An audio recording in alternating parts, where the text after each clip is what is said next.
I slept with my boyfriend's best friend because he was so nice to me at a party my sick boyfriend missed.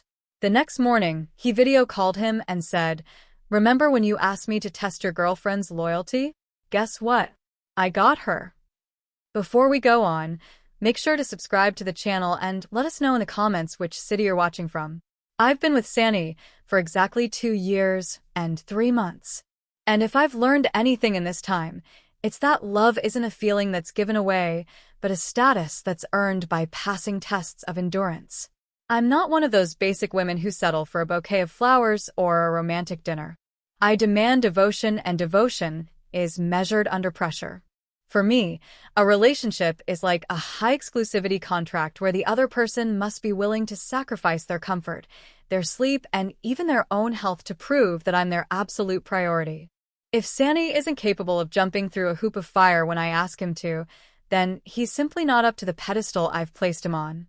My loyalty tests were my way of ensuring that the man walking by my side wouldn't soften over time or take me for granted. Last Friday was the most important event on my work calendar, my company's anniversary party, a place where the projected image is everything. I already had my dress ready, my makeup planned, and, of course, the need for Sandy to be there as my power accessory so that all my colleagues could see what I have at home. However, just 3 hours before the gala, Sandy had the audacity to call me to say that he felt sick, that he had a common cold, and that he preferred to stay in bed. I found it to be a monumental lack of respect and a clear sign that his commitment was wavering in the face of a simple physical discomfort. I told him clearly that his absence made me feel unprotected, humiliated in front of my bosses, and that if he didn't come, I wouldn't be responsible for how I would seek to fill that void that night. I went to that party alone, with my head held high, but my heart full of a cold rage, because I felt that Sandy had failed me in the simplest test of all, being present. In my mind, his illness was the excuse of a weak man who doesn't understand that a queen doesn't attend a banquet without her consort, regardless of whether he has a fever. There, between glasses of champagne and dim lights, Bruno appeared, Sandy's best friend, who has always orbited our circle like a silent satellite. Bruno, unlike my dying boyfriend, behaved like a true gentleman from the first second he saw me walk through the door. He brought me drinks, he complimented my dress with an intensity that Sandy had already forgotten, and he made sure that I was the center of attention throughout the evening. In my logic at that moment, I wasn't being unfaithful, I was simply applying an immediate substitution clause in the face of my official partner's negligence. If Sandy didn't want to fulfill his role of protecting and accompanying me, it was natural for someone else to occupy that space to balance the emotional scale. Bruno made me feel validated, important, and desired, just the opposite of the feeling of abandonment that Sandy left me at home with his thermometers and disposable tissues. We danced, we laughed at private jokes, and the complicity escalated until the party began to feel small for the energy we were handling.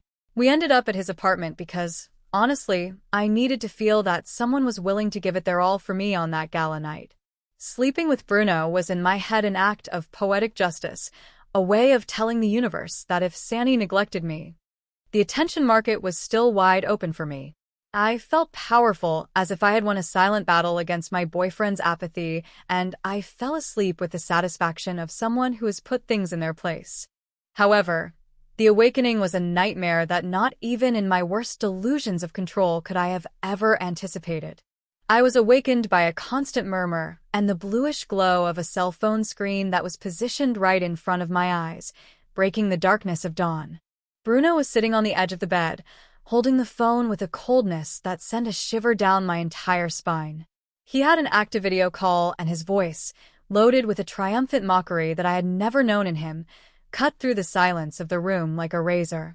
"Hey, Sandy, remember you told me to hit on your girlfriend to see if she was unfaithful? Well, what do you know?" I blew her away, he shouted with a laugh that sounded like pure betrayal. At that instant, he violently turned the camera towards me, capturing my face swollen from sleep and my bare shoulders on the strange sheets. On the other side of the line, on the small screen, I saw Sandy's face, who, by the way, didn't look congested or sick at all. He had an expression of such deep disappointment that it quickly transformed into a cynical grin, as if he had just won the most important bet of his life. Sandy hung up the call without saying a single word, leaving me submerged in a silence that weighed tons while Bruno looked at me with a disgusting superiority. I felt violated, as if I had been used as a simple pawn in a sick power dynamic between two supposed best friends. It's unheard of that Sandy was capable of orchestrating something so low just to catch me in a mistake that he himself caused by not going to the party. His supposed flu was the perfect bait to push me into the arms of a Bruno who clearly enjoyed every second of my public humiliation. I find it absolutely cynical that he's playing the victim now when he was the one who sent his friend as bait to sabotage the relationship that I worked so hard to build. I can't believe that after 2 years of dedication, Sandy preferred to play private detective with his best friend instead of just buying a syrup and accompanying me to my event. His lack of trust is what really destroyed everything, because a man who trusts his woman doesn't set seduction traps for her to see if she falls. My lapse was a chemical reaction to his abandonment, a logical consequence of his decision to leave me alone at a time of high social vulnerability. Now, I'm being pointed out as the bad guy in the story, when in reality I'm the victim of a macho plot designed to punish me for having high standards of attention. Bruno's lowness and Sandy's manipulation have left me in a state of shock, where the only thing clear is that they never knew how to value a woman like me.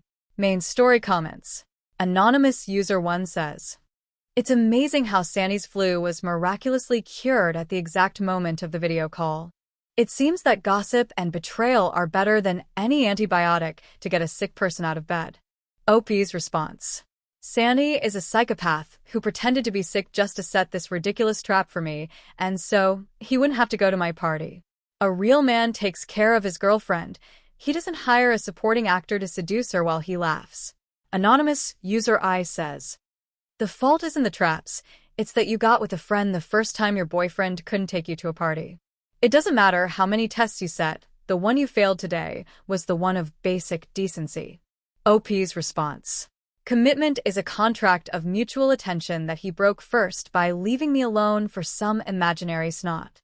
I just sought the security he denied me through his own selfish negligence on an important night for me. Update 1. It's only been a day since my reality completely fell apart, and the emptiness I feel in my chest is a mixture of anger and an indignation that doesn't even let me breathe.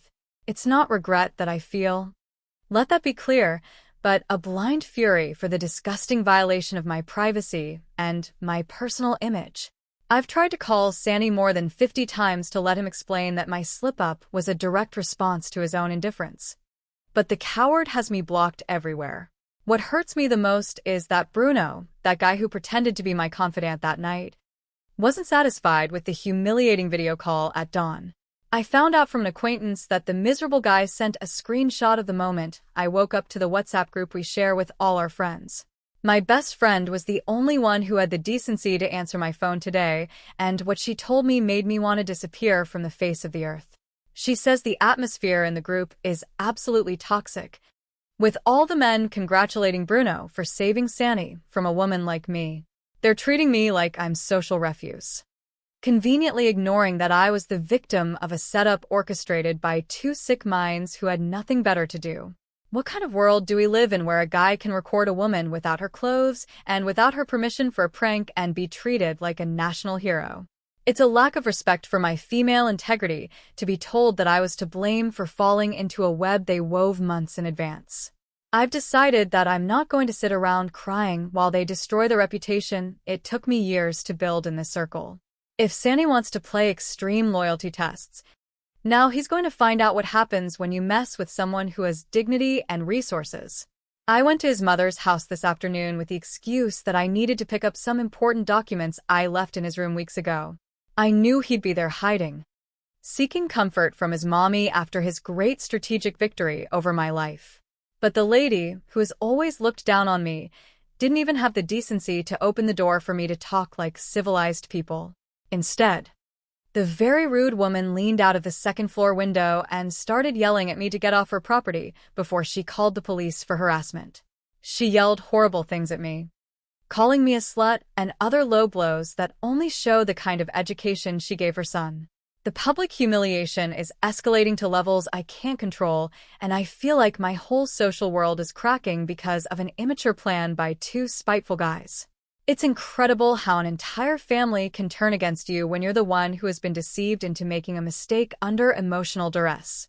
I feel like I'm walking through a minefield where every person I know has a stone ready to throw at me. I can't help but think that all this is a smokescreen to hide the fact that Sandy no longer wanted to be with me and didn't know how to tell me. Using his best friend as a sexual test object is the lowest thing I've ever seen in my life, and it says more about his morals than mine. It hurts me to see how my supposed friends remain silent in the groups, allowing Bruno to brag about what he did as if it were a medal of honor. I still maintain that if Sandy had had a minimum of courage and manliness, he would have accompanied me to that party, and none of this would have happened. He's responsible for me seeking refuge in the wrong arms, and I'm not going to let the world forget who was the one who broke his word. First, comments on the update. 1. Anonymous User 1 says, "It's obvious that Bruno always had a hidden hatred for you and was just waiting for the perfect opportunity to kick you out of the group once and for all. That screenshot was his final blow to make sure no one ever talks to you again." OP's response. Bruno always had a toxic envy for me because he knew he could never aspire to a woman with my level of demand and class. He used this setup to shine for a second because he's a mediocre person who only lives through Sandy's achievements. Anonymous User I says, "Did you really go to bother your mother-in-law after what you did? If you really had an ounce of dignity, you'd stay at home processing your mistake instead of going to make a scene at other people's houses." OP's response. "I went to claim what's mine and to demand the respect I'm owed as the woman who stood by her son's side for 2 years. That lady was always a social resentful who couldn't stand me having control of the relationship." Hey, gossip sores. Did you know that more than half of the people who watch my videos aren't subscribed? Please, if you like this content, support me with a subscription, and while you're at it, leave me a like and a comment to let me know you're enjoying this video. That said, let's get back to it. Update 2. It's been a week since my life turned into this tasteless reality show, and things have taken a turn that I find absolutely vile. Yesterday, I found out from an acquaintance at the gym that Sandy is not at all depressed or mourning our breakup, as any man with feelings would be. On the contrary, he was seen having a very affectionate dinner at the same Italian restaurant where we used to celebrate our month series. And he wasn't alone, he was with Mariana, that girl from the gym that I always forbade him to talk to because I knew perfectly well that she had dark intentions with him. I always had that instinct, that signal that she was a threat, and Sandy always called me crazy and controlling for forbidding him her friendship.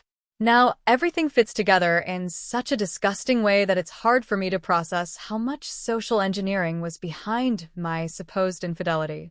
It's obvious that Sandy used Bruno to discard me in a scandalous way and thus have a clear path to go with Mariana without looking like the cheater.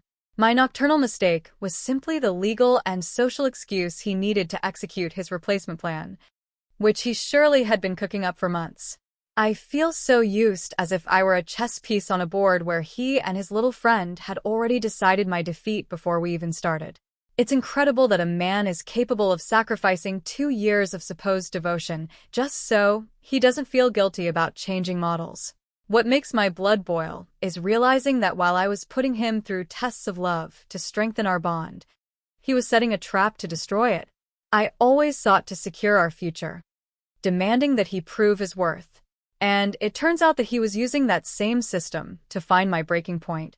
I can't let him get away with it and let the world believe that Mariana is the prize he won for putting up with my demands. I wrote him an eternal email, the only thing the coward hasn't been able to block yet, telling him that his new girlfriend is just a consolation prize. She's a cheap and docile version of what I represent, and sooner or later he's going to get bored of someone who doesn't demand anything from him. My pride won't let me sleep peacefully seeing how that wallflower parades around with the man I helped build for 2 years.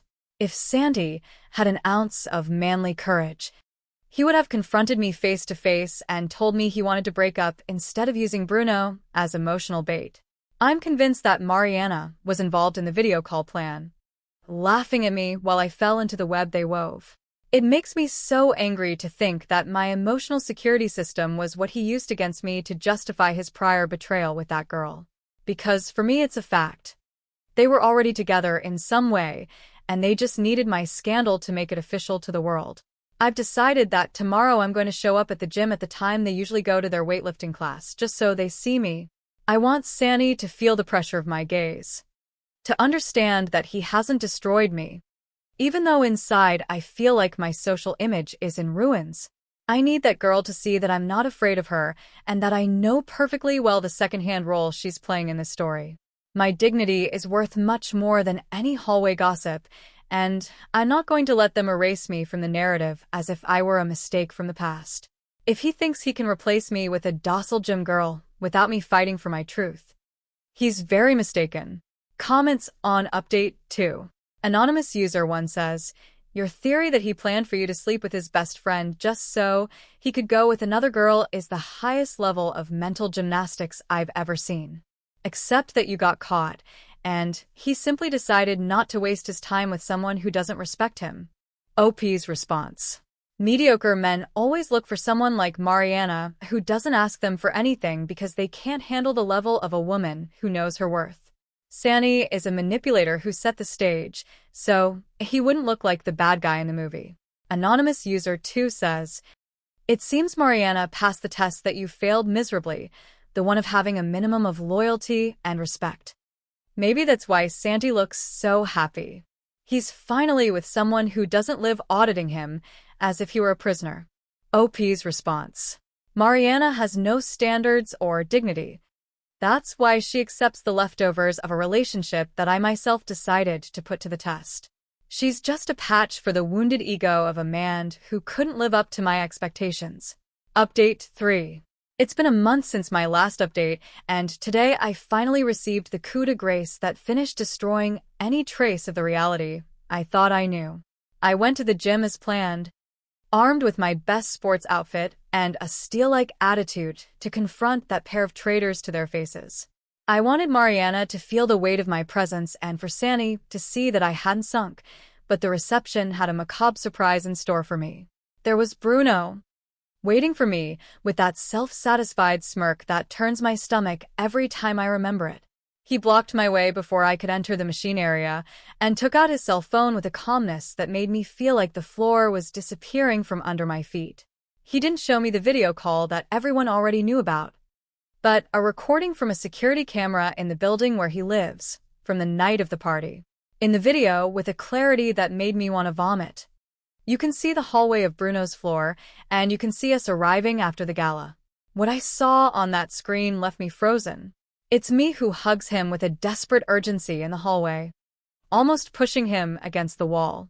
You can perfectly see how it's me who takes the key from him and drags him into the apartment with a haste that makes me look like a beginner without control. There was no trace of the doubt or vulnerability that I had invented to justify myself. You only saw a woman making a conscious decision to cheat. Bruno leaned into my ear, and with a voice loaded with a purifying venom, he dropped the truth that finished annihilating my pride. Sandy didn't ask me for anything that night. Valerie. He never told me to set you up to see if you were unfaithful, he whispered as I felt the air escaping from my lungs. He explained that he made up the whole thing about the supposed bet during the video call at dawn, just so that Sandy would see who I really was and stop suffering from my controls. It turns out that Sandy knew absolutely nothing about what was happening until he answered that phone and saw me in that bed of my own and absolute free will.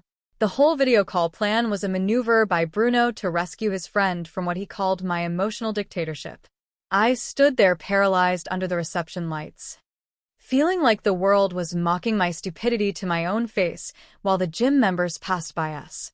I felt like a fool for a lie that Bruno improvised at the moment to make sure that Sandy would never come back to me.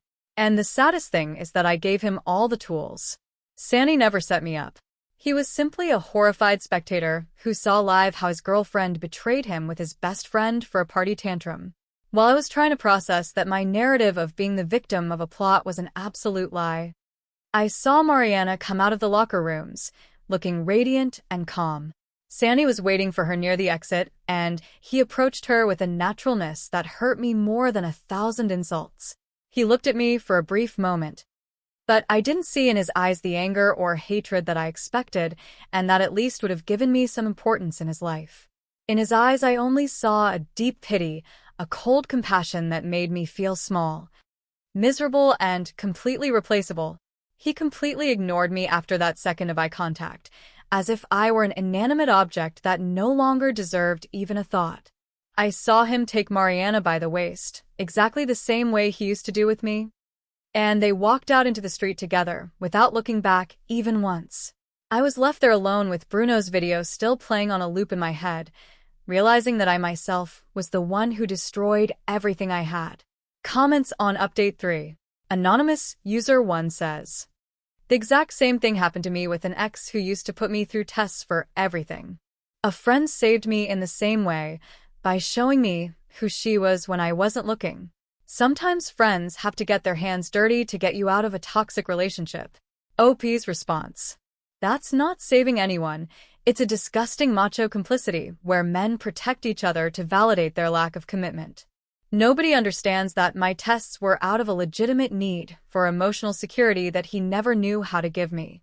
Anonymous User I says, "I would have loved to have seen your dumb face at the reception realizing that you dug your own grave. It wasn't Sandy's strategy.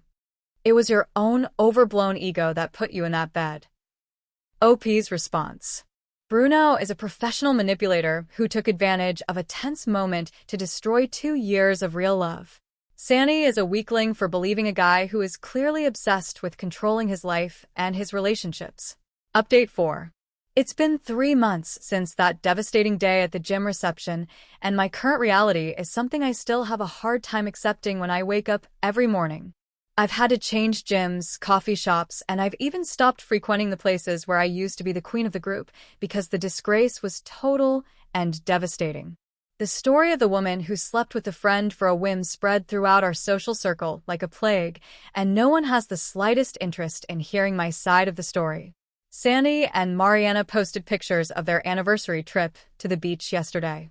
They look disgustingly happy in every shot with captions about peace and relationships without games. She now occupies the place that I built with so much rigor for 2 years, and what burns me inside the most is seeing how all our former friends adore her.